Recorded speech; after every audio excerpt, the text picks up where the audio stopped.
나오실 때 큰 박수로 맞이해 주시기 바랍니다.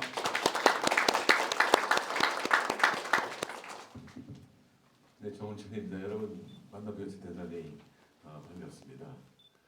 오늘 지금 허리사께서 말씀하셨듯이 세계 금융시장이 불안합니다. 그렇기 때문에 우리나라도 좀 불안할까봐 걱정입니다. 그래서 오늘 이 방면에 최고 전문가 중에 한 분이신 김홍범 교수를 모셨습니다.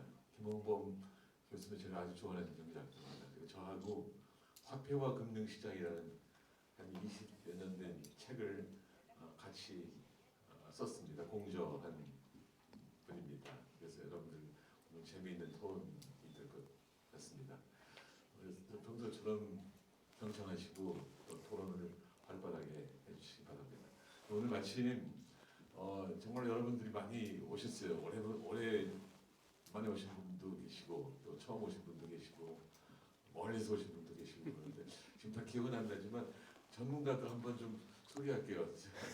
김홍범 교수가 인기가 있으신지 오늘 토픽이 너무 중요해서 그런지 서울대학 또는 서울대학 부근의 전문가들이 많이 오셨는데 그래서 앞부터 이근 교수 한번 서울대학 경제학부의 이근 교수 오셨습니다. 네, 반갑습니다. 저 대학 동기고 저 서울대학교에서 경영학 교수 하시다가 은퇴하신 민상기 교수님. 저 뒤에 숨어 계신 김세직 교수, 서울대 경제학부 교수. 또 계셨는데 금방 우리 박지현 선생님 저희 선생님이셨는데 지난 2년여를 개근하셨습니다. 한 번만 빼고. 네.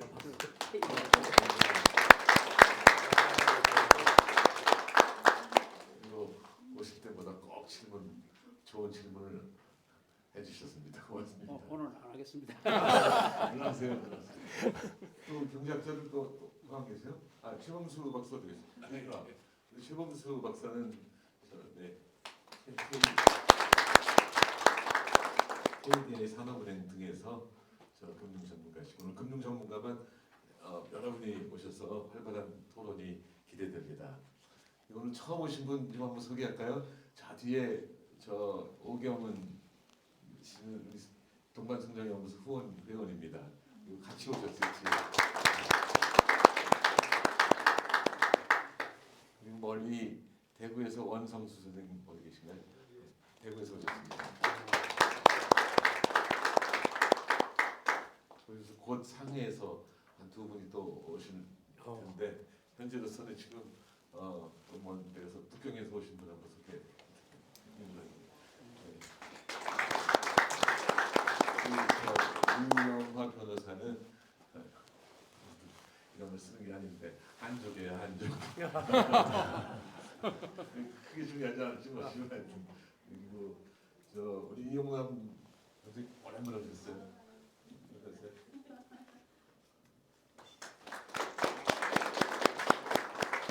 저하고 학생 때 스코필드 박사한테 같은 반 아니고 옆반에서 상경 공부하셨습니다. 우리나라 친구분도 아주 오랜만에 오셨는데.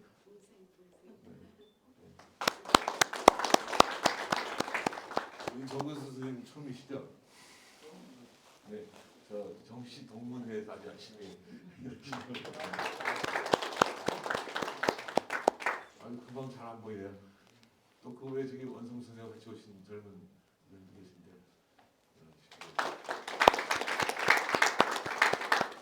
잘 생각 잘 안 보이는데 우리나라에서 지금 재능 기부를 13년 동안 협회를 만들어서 운영하시는데 혼자만 오시는 게 아니라 항상 동료들을 같이 모시고 오시는데 한번 일어나 보시죠.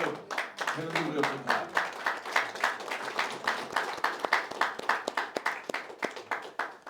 며칠 전에도 저기 한국 방송회관인가 목동 거기서 큰 모임을 했었습니다. 그래서 오늘 네, 고맙습니다. 네. 이따 또 소개하겠습니다. 네, 고맙습니다. 오늘 토론을 많이 하기 위해서 김홍범 교수는 꼭 50분 이내에서 해주세요. 네, 알겠습니다.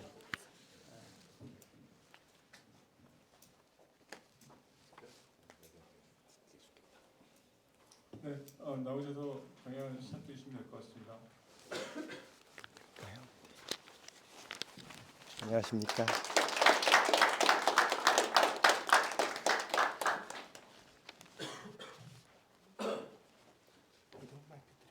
네, 이동식으로.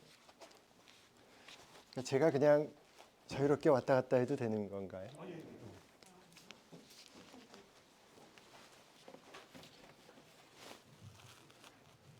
안녕하십니까. 경상국립대학교 명예교수, 그리고 최근에는 카이스트에서 초빙 교수로 강의 중입니다. 김홍범입니다. 여러분들 만나 뵈서 반갑습니다. 사실 3월 중순이라고 기억을 하는데요.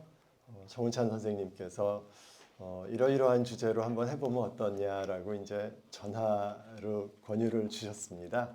그래서 제가 그때 이제 그 막 며칠 사이에 SIV 소식이 퍼지고 했던 바로 그때라고 생각을 하는데요.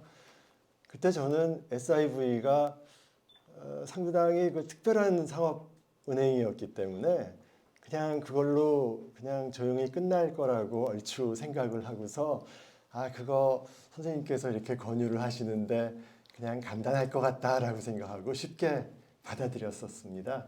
그런데 그 며칠 사이에 세상이 막 바뀌고 있는 것 같은 느낌이 들었어요. 그래서 좀 살펴보니까 이게 보통 일이 아닌 것 같다 이렇게 생각이 들고, 또 읽을 거리가 엄청 쏟아져 나와가지고 사실 지난 몇 주 동안 굉장히 좀 후회가 막심했지만 약속을 드렸기 때문에 어쩔 수 없이 왔습니다. 그 선생님께서 사실 저한테 편안하게 해주시려고 말씀을 하셨다고 생각을 하는데요. 괜찮아. 여기 정운찬 팬클럽 분들이 오시기 때문에 긴장하지 말고 그냥 와서 하면 돼. 이렇게 말씀을 주셨어요. 그래서 저도 정말 고지고대로 듣고 이렇게 왔습니다. 근데 오늘 와서 보니까 사실은 선생님 말씀하고 좀 다르게요.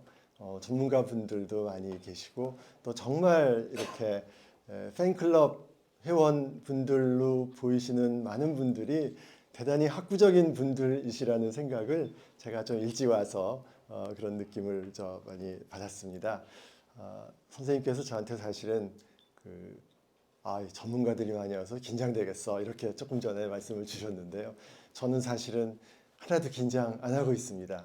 제가 한 40년쯤 전에 정운찬 선생님께 많은 어려운 내용을 배웠습니다. 사실 선생님께서 여기 같이 계시기 때문에 질문 중에 어려운 거는 선생님께 드려주시고요. 쉬운 건 제가 받도록 하겠습니다. 그래서 그런 의미에서 걱정이 안 되고요. 사실은 좀 걱정이 많이 됩니다. 전문가분들이 많이 오셔서 또 무슨 말씀을 유익한 말씀을 또 많이 듣고 가야지 또 저도 그렇게 생각을 하고 있고요. 제가 좀 서론이 깁니다만 한 말씀만 드리고 이제 곧 시작을 하겠고요. 제가 5시 정도까지 끝나면 괜찮을까요? 네. 그 경제학자들이 잘하는 게 있고요. 또 한 가지 잘 못하는 게 있습니다. 잘 못하는 거는요, 예측이에요. 예측. 그래서 예를 들어서 오늘 제 토픽이 이게 어떻게 될 거냐가 사실은 초미의 관심사이실 겁니다. 이게 금융시장 불안으로 확산될 것이고 세계적으로도 문제가 불거질 것이냐 아니냐, 이게 이제 중요한 초점인데요. 사실은 거기에 대해서 제가 자신 있게 드릴 말씀이 별로 없습니다. 예를 들어서 굉장히 유명한 에피소드인데요. 1929년 10월 16일 당시 미국 예일대학교에 얼빙 피셔라는 분이 계셨습니다. 케인즈에 비교하기는 조금 곤란하지만 어쨌든 고전학파의 거두임이 분명했고, 케인즈는 물론 영국에 계신 학자였지만 피셔는 미국 예일대학교 학자로서 세계적인 석학이었습니다. 그 당시에. 근데 이분이 10월 16일에 미국의 주가는 마치 장기적인 고원 수준에 도달했다. 이렇게 말씀을 하셔서 앞으로 1929년 9월 달에 이제 피크였거든요. 그래서 그 주식시장의 그 높이가 앞으로 계속 갈 거다라고 굉장히 낙관적인 말씀을 하셨어요. 그런데 그로부터 8일 후에 10월 24일이죠. 그게 어떤 날인가 하면 블랙 Thursday입니다. 8일 후에 완전히 주가가 곤두박질 쳤습니다. 근데 그날 하루로 끝난 게 아닙니다. 그 다음 날 또 그 다음 주 초 해가지고 블랙 먼데이, 블랙 튜스데이 이렇게 영업일로 따지면은 목요일서부터 화요일까지 4일 동안 크래시가 일어났는데요. 이때 사라진 금액이 세계 제1차 대전의 비용보다도 더 컸습니다. 그래서 이런 식의 그 재난이 다가오리라는 것을 일주일 전에도 얼빙 피셔 같은 대학자가 모르고 계셨다는 거예요. 그래서 이제 2008년도에 리만이 쓰러지고 난리가 났을 때 지금 얼마 전에 이제 돌아가셨지만 영국의 엘리자베스 여왕이 당시에 이런 말씀을 하셨죠. 도대체 이런 위기가 오리라는 걸 왜 아무도 몰랐지요? 그 영국 그 런던 정경대학교에 방문을 하셔서 그분이 그때 그런 질문을 드려가지고 당시에 경제학자들이 쩔쩔맸다. 그리고 얼마 후에 거기에 대해서 답이 나왔는데 뭐 답은 별로 중요한 게 아니고요. 어쨌든 아무도 몰랐다라고 하는 것. 경제학자들은 특별히 예견에 대단히 취약합니다. 그래서 오늘 저는 금융시장이 앞으로 어떻게 될 것 같습니까? 이거는 별로 좋은 질문이 아닐 것 같다고 생각을 하고요. 경제학자한테 물어보시는 질문으로는 별로 신뢰할 만한 답이 나오기가 어렵다. 이런 말씀을 제가 미리 드리고 싶고요. 그러면 경제학자가 잘하는 건 또 뭐냐? 경제학자가 잘하는 거는요. 한번 일이 터지고 나면은 갑자기 이분들이 완전 시력이 됩니다. 영어로 hindsight is always 20/20 이런 말을 합니다. 2.0의 양쪽 양안이 2.0이면은 이 사람으로서 기대할 수 있는 완전 시력이거든요. 그래서 hindsight 되돌아보면 한번 벌어진 일에 대해서 분석하는 거는 너무 완전 시력으로서 경제학자들이 분석을 합니다. 그래서 분석은 잘하는데 예측은 잘못한다. 이런 그 경제학자의 그 유전적인 취약성에 대해서 양해를 좀 해주시고 오늘 강연을 들어주시면 대단히 감사하겠습니다.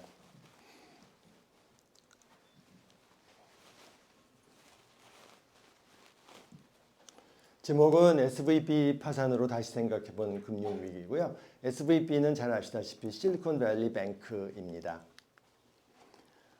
우선 SVB 파산 관련해서 사건의 일지를 잠깐 이제 보고요. 그 다음에 여기 오신 많은 분들께서 일단 그 금융에 관한 아주 기본적인 부분들에 대해서 한번 리프레시 하시는 게 좋을 것 같아서 2장 간단하게 이제 살펴볼 거고요. 그 다음에 3장은 SVB 파산을 약간 자세하게 들어가서 분석을 해보겠습니다. 다음에 4장은 이게 이제 4장이 저는 굉장히 중요한 부분이라고 생각을 합니다.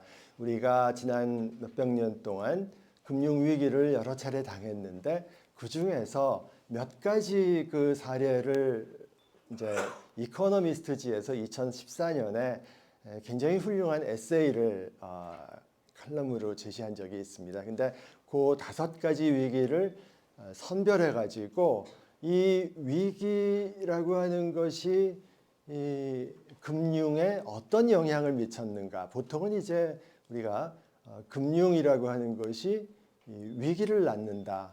금융이 뭔가 잘못되기 쉽고 그래서 위기가 나온다. 이렇게 생각을 하는데 위기 대응하는 과정에서 그것이 다시 금융을 구체화시킨다. 금융의 모습을 바꾼다. 이렇게 이제 이야기를 하면서 그런 것들을 잘 보여주는 위기를 5개를 선별해서 에세이에서 자세히 소개를 한 그런 적이 있었습니다. 그래서 그 내용을 제가 제 4장에서 적절하게 짧게 또 알기 쉽게 요약을 좀 해봤습니다. 그래서 그런 5개의 위기를 거치면서 세계적으로 금융이 오늘의 모습을 가지기까지 위기가 얼마나 많은 영향을 미쳤나. 그 위기가 영향을 미쳤다기보다는 위기에 대응하는 그 대응 과정이 그 이후에 금융에 영향을 미치고 그것이 또 위기를 낳고 또 다르게 추가적인 대응이 오고 이런 식으로 전개가 됐다는 거죠. 그러면서 결국은 여러분들께서도 오늘 강연을 들으시면서 혹시 그렇게 느끼시면 정확히 저의 그 의도가 전달이 되었으리라고 제가 생각하는 것은요. 위기에 대응하면서 점점 더 정부 또는 국가의 역할이 커지고 리스크라고 하는 것이 민간의 영역에서 정부의 영역, 공적인 영역으로 들어오면서 문제가 계속 해결되기보다는 해결이 안 되는 쪽으로 가고 있었다라는 장기적인 그런 어떤 평가를 내려볼 수 있겠습니다. 그래서 혹시 여러분들께서 제가 그런 식으로 흐름이 진행될 때 그런 부분에 대해서 명확하게 느낌이 오신다면 그거는 제 강의가 제대로 여러분들께 전달된 그런 걸 거라고 저는 미리 이제 돈 말씀을 좀 드리고요. 그리고 시작하겠습니다. 그리고 결론은요. 여우와 고슴도치 난데없이 우화를 하나 들고 나왔는데요. 사실 저는 오늘 교훈이 뭐냐 거기에 대해서 직접적인 답은 제 슬라이드에서 보여드리지 않았습니다. 너무 뭐라고 할까요? 좀 맥이 풀리는 그런 결론이기 때문에 차마 제가 슬라이드에 옮겨 적지 못했습니다. 그리고 그냥 여러분들 각자 경청해 주시고 뭔가 마음에 떠오르는 어떤 느낌이 맨 마지막에 생기신다면 그게 바로 교훈이다. 이렇게 저는 오픈엔드로 슬라이드를 맺으려고 합니다. 자, 그러면은 들어가겠습니다. 우선 다 잘 아시다시피 실리콘밸리 뱅크는 주법은행이고요. 미국은 국립은행이 있고 주립은행이 있습니다. 이 은행은 주법은행인데 그 홀딩 컴퍼니예요. 지주회사이기 때문에 기본적으로 그 속에 이제 자회사로 SVB가 있습니다. 그래서 지주회사는 은행 지주회사는 무조건 연준의 감독하에 들어가거든요. 그래서 주법은행이지만 주 정부는 부감독자이고 주 감독자는 연준입니다. 그리고 잘 아시다시피 스타트업이나 IT 기업 쪽에 이제 특화를 한 기업이고요. 규모는 미국 제 16위로서 미국의 이제 그 JP 모건 체이스나 이런 은행들보다는 비교가 안 되게 작지만 어쨌든 규모상으로 16위 정도고 중형, 대형은 아닙니다. 중형 상업은행이라고 말씀드릴 수 있고요. 그다음에 FDIC가 난데없이 2023년 3월 10날 파산 선고를 했습니다. 그래서 부채 자산의 변동이 굉장히 중요한 역할을 하고 있습니다. 나중에 다시 보시겠지만 예금이 2017년 말하고 2021년 말을 보시면은 예금이 한 4배 정도 불어납니다. 그다음에 대출도 한 3배 정도 되긴 하는데 이 액수 차이가 금액 차이가 굉장히 크고요. 보통 이제 상업은행들은 예금을 주로 조달해 가지고 대출로 주로 운영하는 것이 전통적인 상업은행의 모습인데 이 은행의 경우에는 그러지 못했습니다. 왜 그런가 하면 2017년에서 21년까지의 기간은 대체로 호황기고요. 특별히 이제 코로나 그 코비드 19로 해가지고서 그 20년, 21년이 대단한 호황이었습니다. 실리콘밸리가. 그러다 보니까 이런 식의 변화가 생겼고요. 그러다가 2022년도에 갑자기 여러분들 다 잘 아시다시피 연준이 금리를 엄청나게 꾸준히 열심히 올렸습니다. 그러다 보니까 이게 이제 그 하강기를 맞이했고 그래서 기본적으로 예금이 좀 줄고 요거는 이제 그 벤처 캐피탈에서 흘러오던 그 자금들이 IT 기업들에 조금 이제 그 잘 들어오지 않게 되면서 쟁여놨던 예금을 찾게 되는 거고요. 그러다 보니까 현금 유동성 확보를 위해서 결국은 채권 일부를 매각을 했는데 여러분들이 신문에서 요즘은 자세히는 설명은 안 해도 가끔 언론에서 잘 다뤄준다고 생각을 하는데 채권은요 이자율하고 가격이 반대로 움직입니다. 이자율이 작년에 엄청 뛰었다면 채권 가격은 엄청 떨어진다라는 거죠. 그리고 만기가 단기인 채권보다 만기가 장기인 채권이 훨씬 더 가격이 하락폭이 큽니다. 근데 이제 SVB 경우에는 이 뭡니까? 자본 손실, 이 보유 채권을 일부 팔았는데 결국은 원래 사왔던 가격에 비해서 상당히 손해를 보고 팔 수밖에 없었던 거죠. 현금을 확보하려고 하다 보니까. 그러다 보니까는 이제 자본금이 축이 나고 그것이 신뢰에 금이 가게 하는 일이 될까봐 스스로 자본 확충안을 공표를 했는데 이게 이제 사실은 도화선이 돼서 시장은 안심을 한 게 아니라 불안하게 느낀 거죠. 그래서 이제 오늘의 문제가 된 겁니다. 그래서 어쨌든 그런 얘기고요. 그래서 FDIC가 여기 보시면은 이 고전적 뱅크런인데 이번에는 사실 신문에서도 많이 다뤘지만 휴대폰 뱅크런이라는 말을 많이 합니다. 디지털 뱅크런, 휴대폰 뱅크런 뭐 등등요. 그래서 3월 8일 날 그 자본 확충안을 공표를 했는데 그 직후부터 3월 9일 하루 동안 420억 달러가 인출이 됐다 이렇게 이제 알려지고 있고요. 이것은 예금액의 25%에 해당하는 그런 굉장히 큰 액수고 이런 25%나 되는 예금이 하루에 인출되는 것을 감당할 수 있는 은행은 없습니다. 구조적으로. 왜냐하면 곧 나오겠지만 은행은 부분 준비 제도하에 있거든요. 예금을 받으면은 일부만 남겨놓고 대부분은 그것을 이제 자산을 사가지고 운용을 하게 되거든요. 그래야지 수익이 나지 않겠습니까? 그래서 어쨌든 3월 9일에 이 일을 보면서 FDIC가 이건 파산이다 이렇게 이제 판단을 하고 선언을 한 거죠. FDIC는 잘 아시는 대로 미국의 그 예금보험 기관입니다. 그래서 예금보험 기관은 어떤 의무가 있을까요?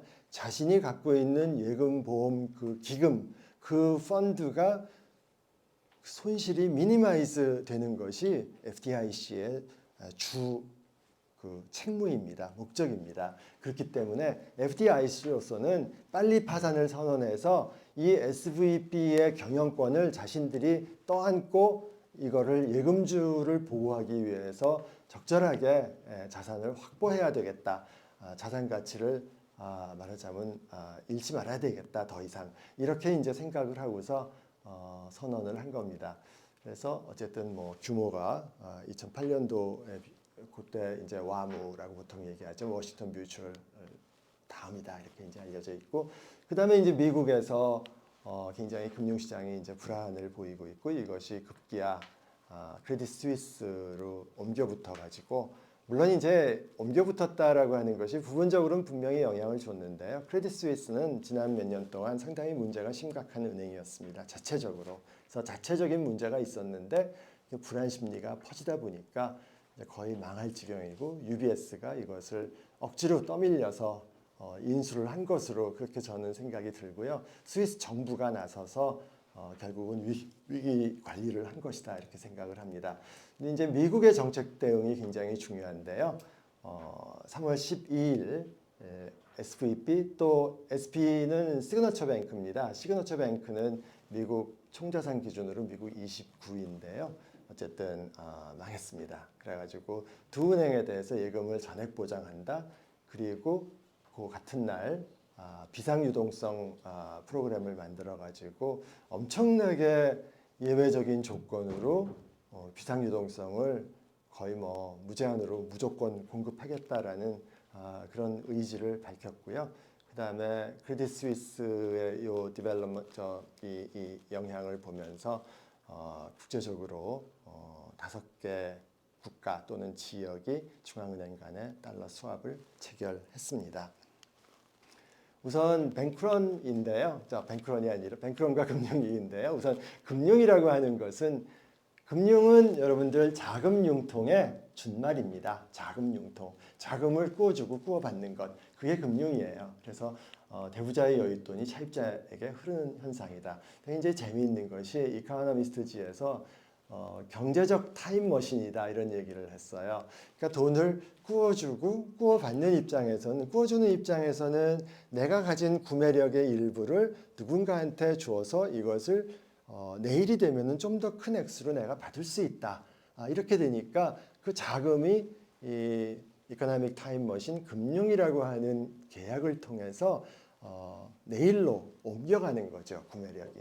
그 다음에 꼭 오는 입장에서는 내일 내가 얻을 수 있는 구매력을 바탕으로 해서 그것을 지금 내가 오늘로 끌어당길 수 있는 그런 힘이 되는 것이죠. 이게 이제 금융이다 이렇게 이제 우리가 생각을 해볼 수 있는 거고요.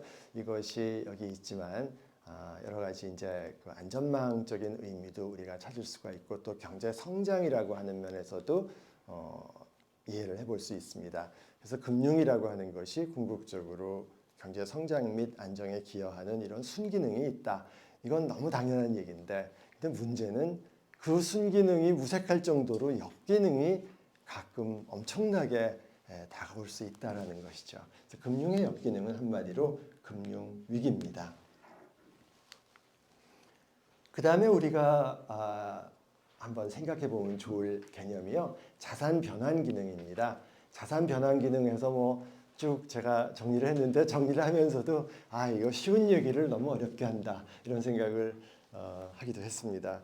우선 은행이라고 하는 것 여러분들 다 거래를 하실 텐데요.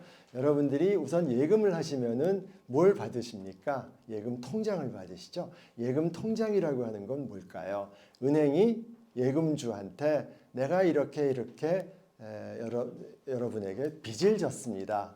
귀하에게 내가 이만큼의 빚을 졌습니다. 그래서 어떻게 갚겠습니다. 라고 하는 것을 약정한 차용증이에요.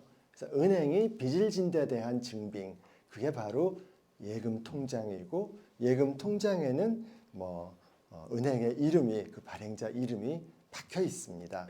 그런데 사실은 은행은 그럼 그렇게 예금을 받아가지고 금고 속에 넣어두는 게 아니죠.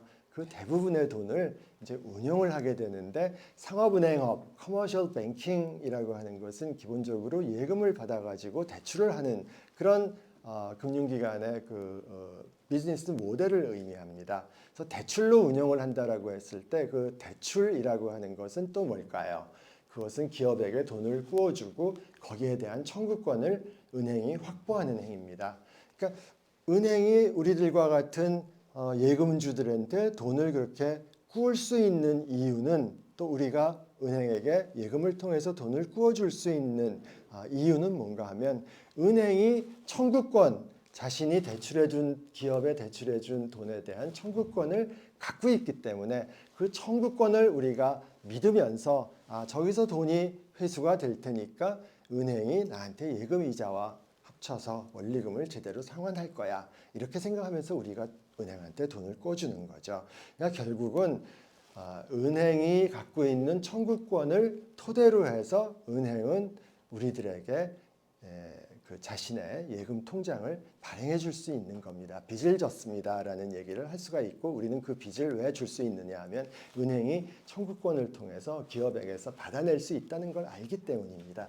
그 얘기를 이제 굉장히 좀 어렵게 이렇게 한번 표현을 해봤고요. 근데 이제 그런 일을 하면서 은행이 중요한 두 가지 기능을 양쪽으로 이제 행사를 합니다. 하나는 우리가 예금을 한다고 했을 때 수시로 가서 찾을 수가 있잖아요. 일반적으로 말씀을 드리면 우리가 그냥 은행에 가서 오늘 100만 원을 예금했다가 내일 가서 마음이 바뀌었다라고 했을 때 가서 그냥 아무 얘기도 안 하고 100만 원 그냥 찾아올 수 있습니다. 그러니까 기본적으로 만기가 굉장히 짧은 거예요. 물론 정기예금도 있고 하지만 우리가 해약하려 들면 약간 손해는 보겠지만 어쨌든 현금으로 쉽게 큰 손해 안 보고 바꿀 수 있습니다. 그러니까 굉장히 그 은행 예금이라고 하는 것은 은행의 입장에서 봤을 때 유동성이 굉장히 높습니다. 그리고 만기가 대단히 짧습니다. 그러나 은행이 이제 다른 쪽으로 기업에게 대출을 해준다라고 했을 때는 그 대출이라고 하는 걸 한번 해주면은 은행이 현금이 모자랄 때 이걸 좀 빨리 회수하겠다 했을 때 참 그게 어려운 얘기가 되는 거죠. 유동성이 낮은 자산이다라는 거죠. 은행에게 대출은 유동성이 낮은 거다. 그 다음에 한번 대출해 줄 때 6개월, 1년, 3년, 10년 이렇게 해줄 수 있잖아요. 그러니까 예금보다 실제로 대출은 만기가 깁니다. 그러니까 이 은행에게 있어서 대출 자산이라고 하는 것은 저유동성 장기 만기의 그런 자산입니다. 은행에게 있어서 예금이라고 하는 것은 고유동성 단기 부채입니다. 이러다 보니까 결국 은행이라고 하는 것이 대출을 기초로 해서 말하자면 예금이라는 빚을 진다라고 했을 적에 기본적으로 저유동성 장기 이 자산을 고유동성 단기 부채로 바꾸게 되는 거거든요.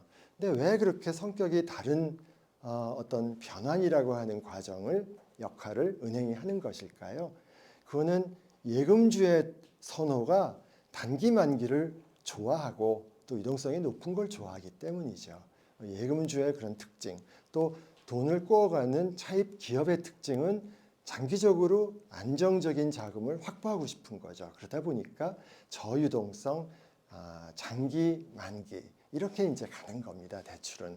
그러다 보니까 여기서 은행이 유동성을 변환시킨다, 만기를 변환시킨다. 이제 이런 기능을 행사하는 것으로 기능을 수행하는 것으로 우리가 이렇게 이해를 할 수가 있고, 이게 이제 좀 위험스러워 보이죠. 저유동성 자산을 고유동성 부채로 변환을 시키고 장기 자산을 단기 부채로 변환을 시키니까 결국은 요 사이에서 이 차입자와 예금주 사이에서 양자의 선호를 만족시키다 보니까 거기서 나오는 위험이 있다면 그것은 전부 은행의 몫이 됩니다. 그래서 위험 인수자 뭐 이런 표현을 우리가 해볼 수가 있는 겁니다. 그 다음에 이제 그 뱅크런 취약성인데요. 은행은 구조적으로 뱅크런에 취약할 수밖에 없습니다. 만약에 어떤 은행에 대해서 우리가 저 은행 믿지 못하겠어, 망할지도 몰라 이렇게 되면 예금주들이 일거에 많은 사람들이 달려가서 은행에 이제 그 자신이 예금했던 거를 찾고자 할 거라고요. 그 찾고자 한다고 했을 때 그때 유동성 부족을 느끼지 않을 은행은 전혀 없습니다. 왜냐하면 부분 준비 제도하에 있기 때문에 은행들이 예금 중에 극히 일부만 금고 속에 넣어놓고 있고 나머지 대부분은 운용을 하기 때문에 예금주들이 일거에 와서 현금으로 바꿀라 치면은 그걸 어떻게 해줄 도리가 없게 된다라는 거죠. 그래서 자산 변환 기능은 방금 보셨고요. 부분 준비제도 방금 말씀드린 그런 부분이고요. 그다음에 예금이라고 하는 것은 그 원리금이 명목 가치가 불변이다. 이건 여러분들이 뭐 예를 들어서 정기예금 하셨다라고 한다면 원리금을 언제 내가 얼마만큼 받을지 이미 가입하는 순간 다 알 수 있습니다. 그 변하지 않습니다. 명목 가치는. 그 예금 부채 고유의 특징은 내가 가서 예금주 이게 어떻게 된 걸까요? 내가 가서 이제 그 예금주로서 인출하겠다라고 하는데 은행이 그것을 못 내주겠다라고 한다면 그러면 그거는 이제 은행의 신뢰에 큰 문제가 생기는 것이기 때문에 선착순 인출 계약이라는 게 굉장히 중요한 특징이고요. 그리고 또 한 가지의 특징은요. 자산의 가격이 변동합니다. 아까 그 예금 부채, 은행의 입장에서 예금 부채인데 이 예금 부채는 원리금의 명목 가치가 고정되어 있는데 반해서 자신이 운영하는 자산의 가격은 늘상 변동합니다. 이제 그렇기 때문에 예를 들어서 뭐 SVB 은행이 갖고 있었던 장기 만기의 국채들 이것들은 시가하고 지금 만기 때 찾을 수 있는 돈하고 큰 차이를 보이고 있거든요. 왜냐하면 은행이 그 채권을 구입했을 때 이자율이 낮았는데 지금 굉장히 올라가 있기 때문에 그 장기 만기의 자산을 이 이자율이 많이 올라간 상태에서 처분한다라고 한다면 그것의 시장 가치는 기본적으로 크게 내려가 있는 상태이기 때문에 손실을 볼 수밖에 없습니다. 그래서 이자율 시장 위험이 바로 그런 위험인데 좀 구체적으로 말씀드리면 이자율 위험 이렇게 이제 돼 있죠. 그래서 이런 여러 가지 요인들이 한꺼번에 상호작용을 하기 때문에 은행은 기본적으로 뭔가 불안이 예금주들한테 자신의 거래 은행에 대한 불안이 확산이 되면은 유동성 위기를 결국 맞이할 수밖에 없는 그런 운명적인 구조적인 취약성이 있다 이렇게 이제 생각할 수 있습니다. 그 다음에 그 개별 은행의 뱅크런이 또 전염되기가 굉장히 쉽거든요. 우선 말씀드린 대로 유동성 부족이 기본적으로 SVB 은행처럼 보유 자산을 즉시 팔아야 되는 일이 생긴다라고 한다면 그거는 헐값 매각으로 가기가 굉장히 쉽고요. 그 다음에 그렇게 하다 보면 자본이 이제 잠식돼 가지고 운 나쁘게 파산에 직면할 이런 위험이 대단히 높아집니다. 그래서 어떤 은행이 파산된다, 뭐 뱅크런에 직면했다라든가 또 급기야 파산에 직면했다라고 한다면 그 소문이 막 퍼질 수가 있겠죠. 그래서 뱅크런 은행과 유사한 자산 부채 구조의 다른 은행에게도 위험이 확산될 수가 있고요. 또 은행과 은행 사이에는 줄 돈 받을 돈 해가지고 굉장히 그 대차 관계가 복잡하게 얽혀 있습니다. 그렇기 때문에 직접적으로 어떤 은행이 그 대차 관계의 추인에서 문제가 중간에 생기면은 상당히 이제 다른 은행에게도 전염의 영향이 직접적으로 갈 수가 있습니다. 이렇게 돼서 결국은 전염을 통해 가지고 금융위기가 시스템 전반적으로 확산될 수가 있겠다 이렇게 생각을 하는 거죠. 그래서 결국은 상업은행이라고 하는 것이 특별히 보수적으로 경영돼야 되고 평상시에 그래서 규제 감독의 대상이고요. 그다음에 위기 때에는 위기 관리 대상이 된다 이렇게 말씀드릴 수 있습니다.